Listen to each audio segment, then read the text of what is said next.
Third, person limited, from the narrator's perspective. Tone detached and analytical, with thin threads of quiet warmth underneath. Power dynamic power shifts gradually, then becomes quiet but undeniable, ending hope mixed with consequence. Pacing memory-driven, slow accrual of slow moments rather than dramatic peaks. The gravel lot was full by the time the black rental SUV eased in at the far edge. He parked between two white sedans that looked rented too, killed the engine, and sat for 30 seconds listening to the cooling tick of metal.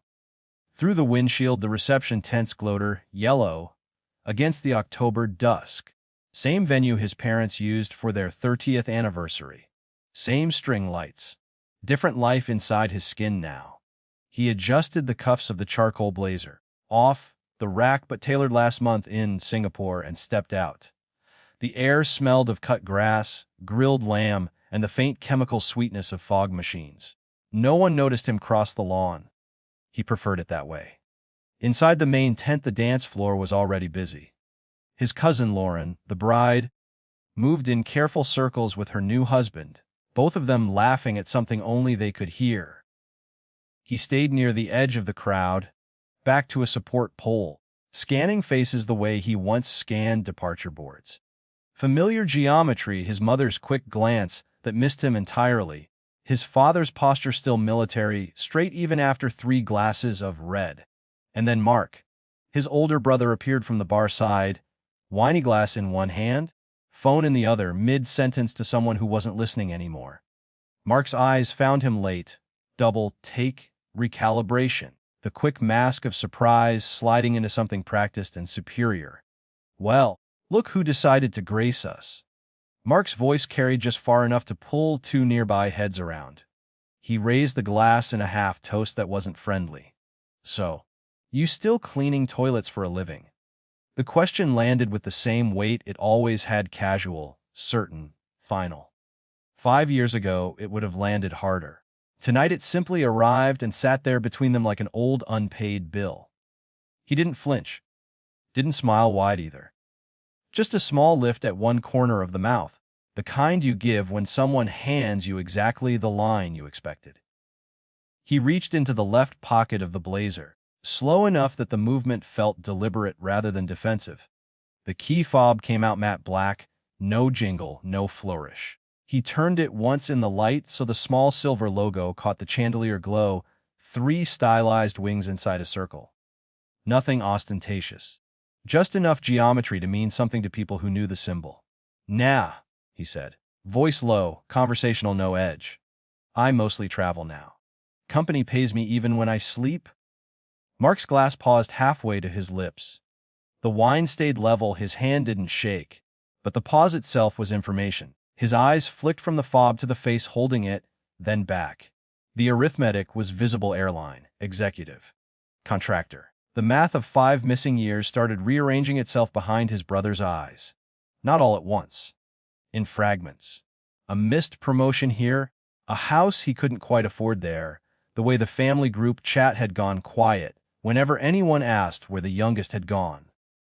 Mark swallowed once, lowered the glass, looked toward the dance floor where Lauren was spinning, veil trailing like smoke.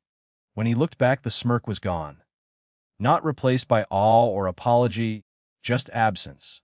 A blank space where certainty used to live. Neither of them spoke again in that moment. The band shifted to something slower.